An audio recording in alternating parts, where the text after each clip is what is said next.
Всем привет, с вами я, Коля, стример, а сегодня будет фильм «Микстура от кашля».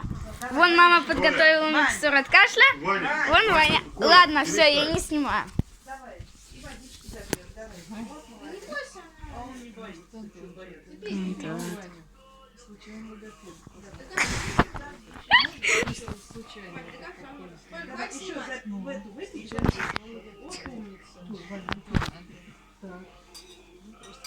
Он тебя все пьет, гляди, выпил. Микстура от кашля оказалась очень даже вкусной для него, по крайней мере. Ну ладно, всем пока, с вами был я, Коля стример. Сегодня был фильм «Микстура от кашля». Вот с этим пацаном.